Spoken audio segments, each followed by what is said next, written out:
Still hiding among your precious books, Julia? Drew's voice cut through the quiet of the library's rare books section. Don't you get tired of wasting your life? I looked up from the leather-bound volume I was examining to find my brother leaning against a shelf, his designer suit a stark contrast to my modest librarian's attire. His smirk was the same one he'd worn since childhood, the expression of someone who believed he'd already won. "Hello, Drew," I said calmly, carefully placing the book back in its protective case. "I didn't expect to see you here. Mom sent me. She wants to make sure you're not going to embarrass us at their anniversary party tonight." He glanced around the library with poorly concealed disdain. "Though I suppose it's too late for that. A librarian in the family, Dad's still trying to explain that one to his golf buddies. My name is Julia Morgan, though my brother prefers the family disappointment. At 34, I was the head librarian at the city's central library, a position that made my old money family cringe. What they didn't know, what I'd carefully hidden for years, was that my life among the books was only half the story. I'll be there," I assured him, standing to my full height. Even in heels, he still towered over me. "And I'll dress appropriately." "See that you do." He straightened his Rolex, a recent purchase he hadn't stopped flaunting. "It's an important night. I'm announcing some big news." "Oh." His grin widened. "Bought my third company this year. Morgan Industries is now officially a conglomerate. Dad's going to be so proud." I nodded, keeping my expression neutral.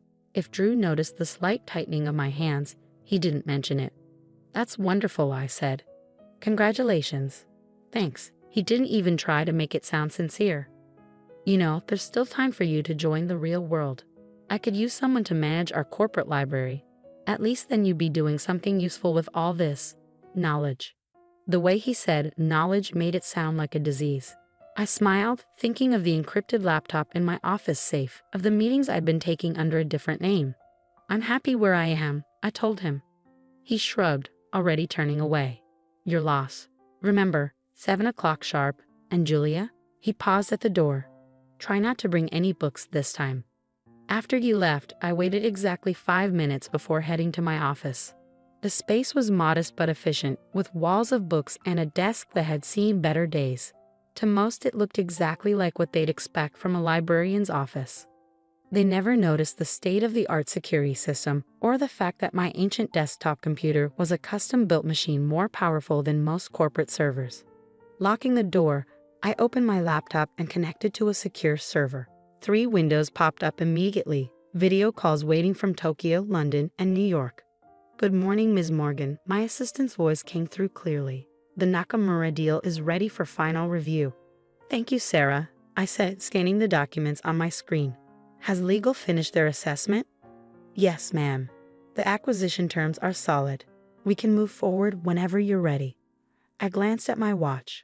5 hours until my parents' anniversary party. Plenty of time. "Schedule the signing for tomorrow morning," I instructed. "And Sarah, make sure everything's in place for the announcement." "Already done. The press release is ready to go." "Though," she hesitated. "Are you sure about the timing?" I thought of Drew's smug face, of years of condescension and dismissal. "Yes, I'm sure. Tomorrow morning will be perfect." After ending the call, I sat back in my chair, looking at the empire I built in secret. Morgan Global Partners, no relation to my brother's Morgan Industries, despite the similar name, was now one of the largest private equity firms in the world. We operated entirely in the shadows, using shell companies and discrete investments to hide our true size. For 7 years, I'd built this company while maintaining my cover as a simple librarian. The job wasn't just a front.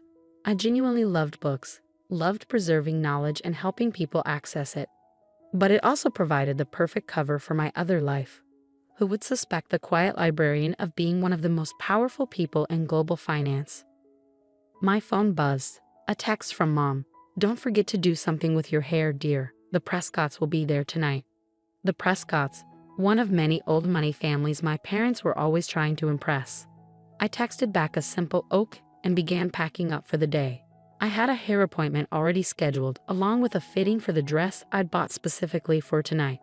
Just because I didn't flaunt my wealth didn't mean I couldn't play the part when needed. The salon was empty when I arrived, perks of owning the building and having a standing private appointment. Maria, my longtime stylist and one of the few people who knew my secret, was waiting. The usual? She asked, gesturing to a chair. Something a bit more formal today, I said. Family event. She nodded knowingly.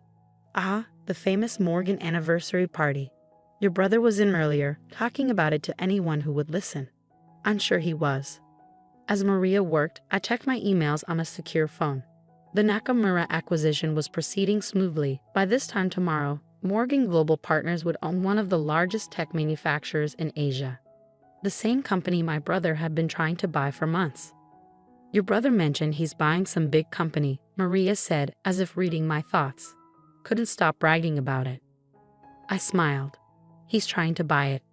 There's a difference. She caught my eye in the mirror. You didn't? Let's just say tomorrow's papers will be interesting. 3 hours later, I stood in front of my mirror at home, examining my transformation. The simple librarian was gone, replaced by someone who could hold her own at any society event. The dress, a deep blue Valentino I'd had altered to perfection, was elegant without being flashy. My jewelry was minimal but expensive, the kind of pieces old money favored. Most importantly, I looked exactly like what my family expected, their bookish daughter making an effort to fit in. My phone buzzed with another text, this time from Sarah. Everything's set for tomorrow. Are you sure you don't want to tell them tonight?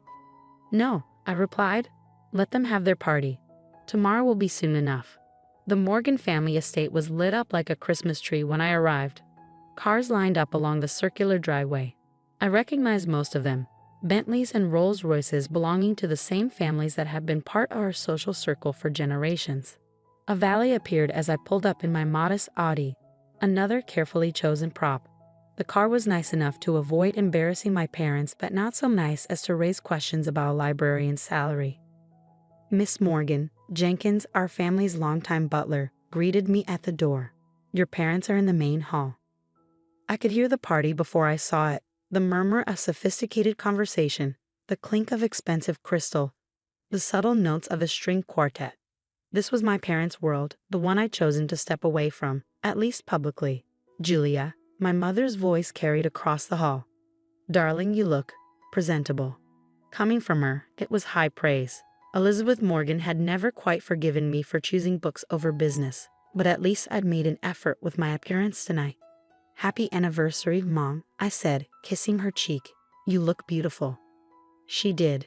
At 60, she was still the epitome of grace and style. Her friends often joked that she'd made a deal with the devil to maintain her youthful appearance. Your father's by the fireplace, she said, already scanning the room for more important guests.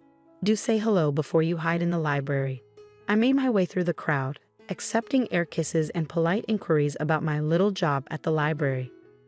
Most of these people had known me since childhood, had watched me grow up alongside their own children. None of them understood my choices. There's my girl. Dad's voice boomed as I approached. He was holding court with his usual crowd, golf buddies and business associates who'd been part of his life for decades. Come here, let them see you. I submitted to his enthusiastic hug, noting the slight slur in his words. He'd started the celebrations early, as usual. Still working with those books? Harold Prescott asked, his tone making it clear what he thought of such an occupation. Still working with those books, I confirmed. Someone has to preserve knowledge for the next generation. They laughed, the indulgent chuckle of people humoring what they saw as a harmless eccentricity. Speaking of the next generation, Dad said proudly, "Where's your brother? He's got some big news to share." As if on cue, Drew appeared, champagne in hand. He changed into an even more expensive suit, his Rolex catching the light as he gestured. "Everyone," he called out, his voice carrying across the hall. "I'd like to make an announcement." The room quieted, all eyes turning to him. Drew lived for moments like this, had always thrived on being the center of attention.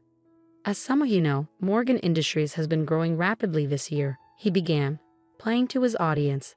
"Today, I'm proud to announce that we're on the verge of our biggest acquisition yet. By this time next week, we'll own Nakamura Tech." The room erupted in applause.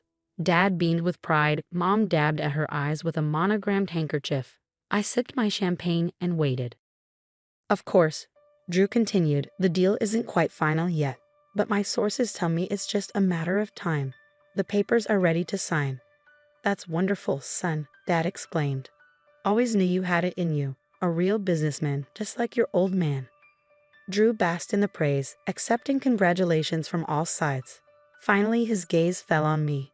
What do you think, little sister? He asked, his tone dripping with condescension. Ready to admit you backed the wrong horse. I met his eyes calmly.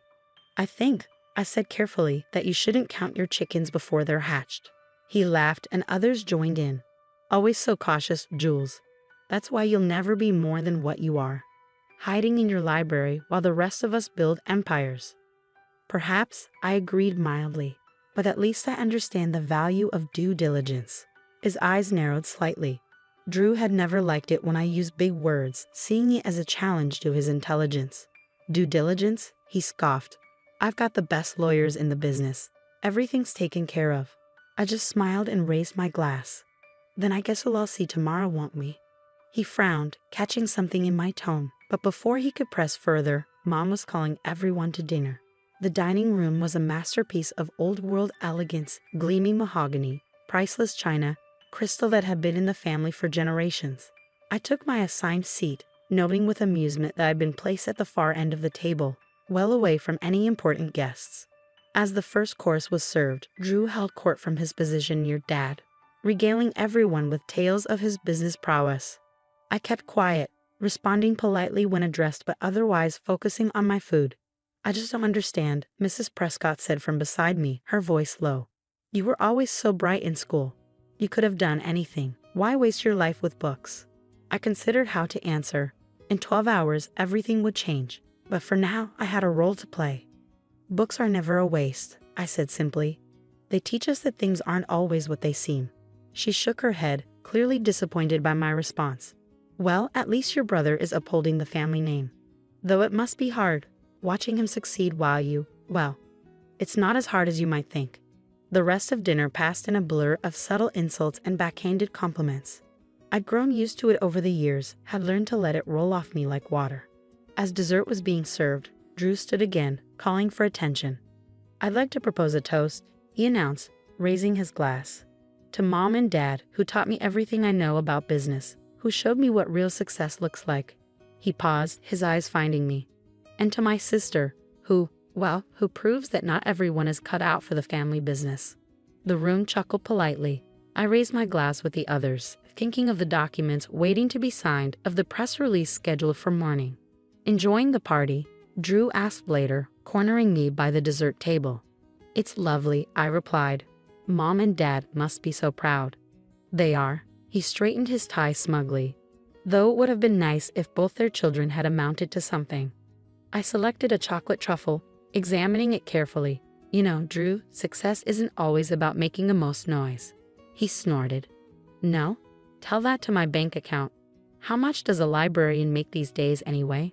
Enough to buy those shoes. I glanced down at my Louboutins, another carefully chosen piece of my costume. I'm good with money. Right. He finished his champagne in one gulp. Well, this has been fun, but I should mingle. Big day tomorrow after all. That Nakamura deal isn't going to close itself. As he walked away, I pulled out my phone and sent a quick text to Sarah. Everything ready for morning. Her response was immediate. All set. Press release goes out at 9 a.m. sharp.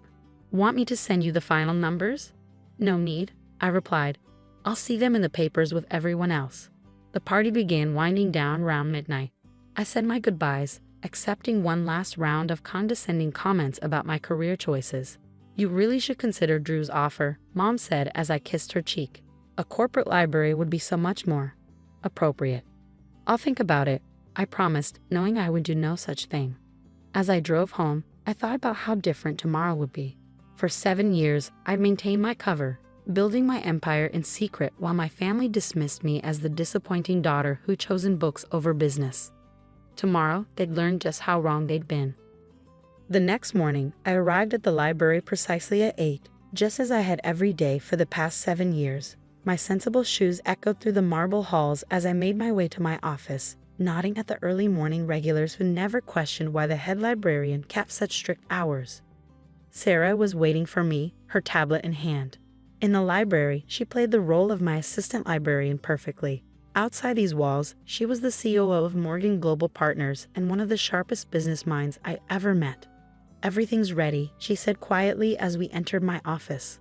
"The lawyers are gathering in Tokyo. Press release goes out in 45 minutes. I set my bag down and powered up my secure laptop. "Any word from Drew's team?" "They're still expecting to close the Nakamura deal this morning. Your brother's lawyers are setting up in their offices right now."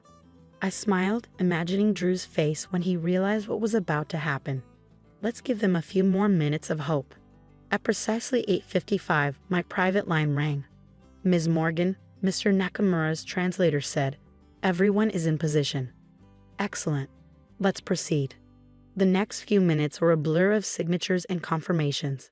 By 9:00 a.m., Morgan Global Partners officially owned Nakamura Tech, along with its subsidiaries, patents, and cutting-edge technology division. "Press release going out now," Sarah announced. I pulled up several news sites on my screen, watching as the story broke across multiple platforms simultaneously. Breaking: mystery buyer acquires Nakamura Tech. Global finance giant Morgan Global Partners reveals identity of founder. Wall Street stunned as library sciences expert named as business mogul. My phone started buzzing immediately. The first call, predictably, was from Drew. "What the hell is this?" he demanded without preamble. "Some sick joke?" "Good morning to you too, brother," I replied calmly. "I take it you've seen the news." "This is impossible," he sputtered. "Morgan Global Partners. That's not. You're not the founder and CEO." "Actually, I am. Have been for 7 years now. Though I understand your confusion, after all, I'm just a librarian, right?" There was a long silence, broken only by what sounded like papers being frantically shuffled. But I had a deal. The paperwork was ready. "Was it?" I asked innocently. "You might want to check the fine print. Nakamura Tech has been in play for months. We've just been waiting for the right moment to finalize things." "We?" His voice cracked. "Who's we?" "My team, my company, my empire." I paused, letting each word sink in. "You know, the one I built while you were busy mocking my career choices." The line went dead. I looked at Sarah, who was trying to hide her grin. "How long until my parents call?" She checked her watch. "I give it 3, 2. Right on cue, my mother's number flashed on my screen. Julia Elizabeth Morgan. Her voice was shrill enough to crack glass. "What have you done?" "Good morning, Mom. I'm a bit busy at the moment. Perhaps we could discuss this over dinner." "Dinner? Dinner? Do you have any idea what's happening? Your father's phone is ringing off the hook. The Prescotts are calling. The club is calling. Everyone wants to know how our librarian daughter secretly built a multi-billion-dollar company." I could hear Dad in the background, apparently trying to field calls of his own. "Tell her to get over here right now," he shouted. "I have meetings all day," I said, which was true. The acquisition of Nakamura Tech was just the beginning. "But I'd be happy to host everyone for dinner at my place tonight. Say, 7:00. "Your place?" Mom's voice dripped with suspicion. "You mean that little apartment near the library?" "No, I mean my penthouse on Highland Avenue. I'll text you the address." There was a long pause. "Highland Avenue, but that's the most expensive building in the city." "Is it? I hadn't noticed.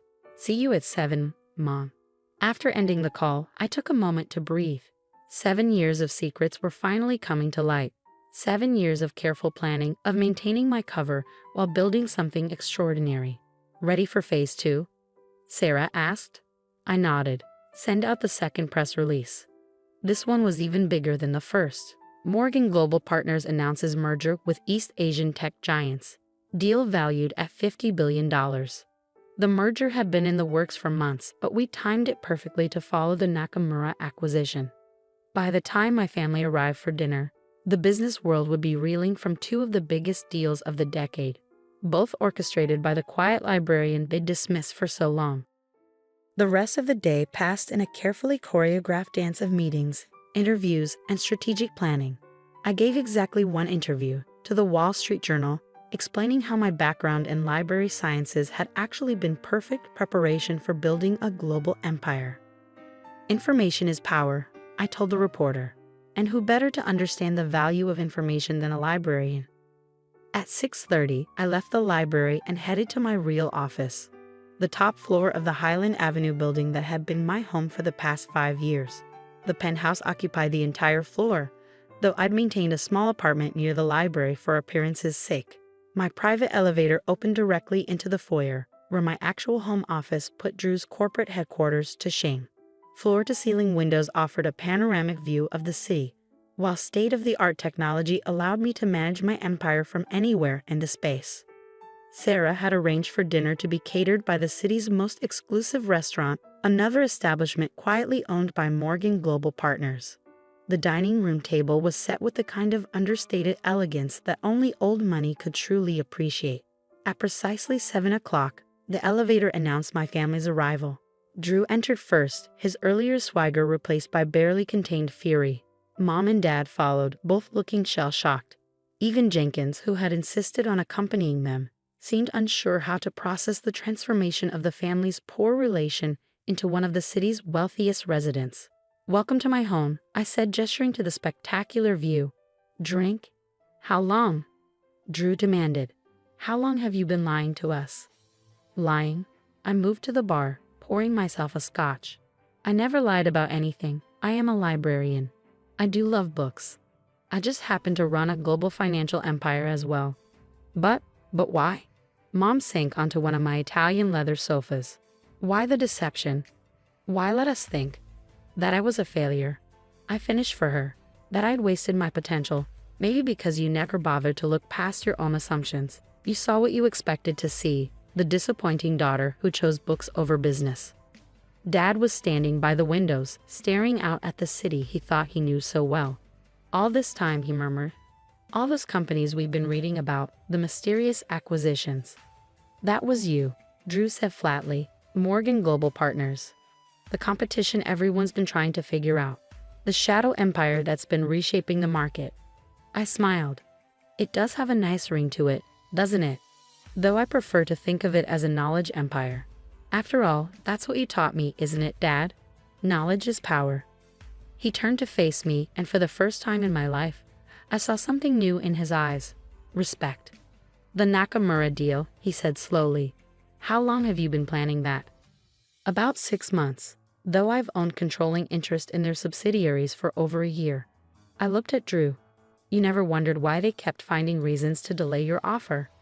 My brother's face went from red to white. You've been playing me all this time." "Not playing, Drew, competing. Isn't that what you always wanted? A chance to prove who was better at business." "But it wasn't fair," he exploded. "You had inside information, secret resources." "Inside information?" I laughed. "You mean like the kind you get from your golf club buddies? The deals you make on private yachts and exclusive resorts?" I set my glass down carefully. "I built my empire with nothing but intelligence, hard work, and a deep understanding of how information flows. Everything I've learned in my little library job gave me an edge you couldn't see." "Dinner is served," a voice announced discreetly. We moved to the dining room, the tension thick enough to cut with one of my sterling silver knives.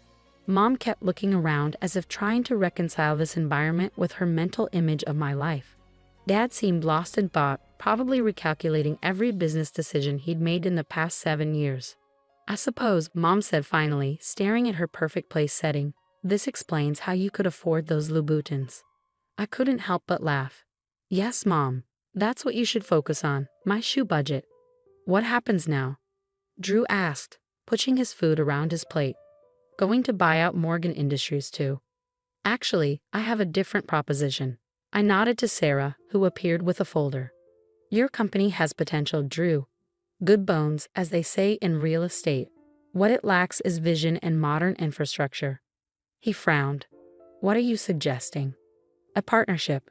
Morgan Industries handles the traditional side, while Morgan Global Partners brings the technology and global reach. Together, we could build something even bigger." "You want to work with me, after everything?" "No," I corrected him. "I want to work with the businessman you could be, if you got over your ego and learned to see value in unexpected places." Dad set down his fork. "Julia's right," he said, surprising everyone. "This is an opportunity, Drew. A chance to be part of something bigger than ourselves." "But she lied to us." Drew protested. Made us look like fools. No, Dad shook his head. We made ourselves look like fools. We were so convinced we knew what success looked like that we couldn't see it taking a different form. Your sister, she saw something we missed, built something we never imagined. Mom dabbed at her eyes with her napkin. All those times we pitied you, she said softly, worried about your future. I know, I said, gentler now. But maybe it's time to stop worrying about appearances and start focusing on substance. Isn't that what real business is about? The rest of dinner was a careful dance of revelations and reconciliations. I explained how I built my company, how the library had provided the perfect cover and connections. Dad asked increasingly detailed questions about my business strategy, his initial shock giving way to genuine admiration. Even Drew began to thaw as I outlined my vision for our potential partnership. By dessert, he was suggesting ways to integrate our operations. His natural business instincts finally focused on creation rather than competition. There's one thing I don't understand, Mom said as coffee was served. Why reveal everything now? Why not just stay in the shadows? I looked at my brother. Because sometimes people need to be reminded that success doesn't always wear a suit and tie. That power doesn't always announce itself with a Rolex and a corner office. And sometimes, Drew added quietly, people need to be reminded not to judge a book by its cover. Exactly. Later that night, after my family had left, Dad with a stack of proposals to review, Mom with a list of social events to recalibrate, and Drew with a lot to think about, I stood at my windows watching the city lights. Sarah joined me, handing me a fresh scotch. Well, that went better than expected. Did it? I smiled. Or did it go exactly as planned?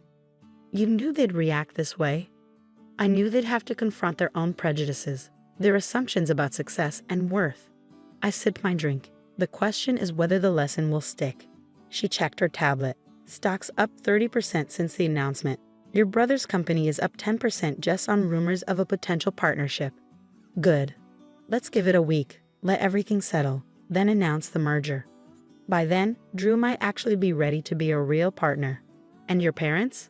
I thought about Mom's tearful apology, Dad's proud smile as he finally saw me, really saw me, for the first time.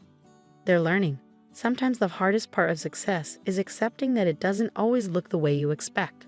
The next morning, I'd arrived at the library at my usual time.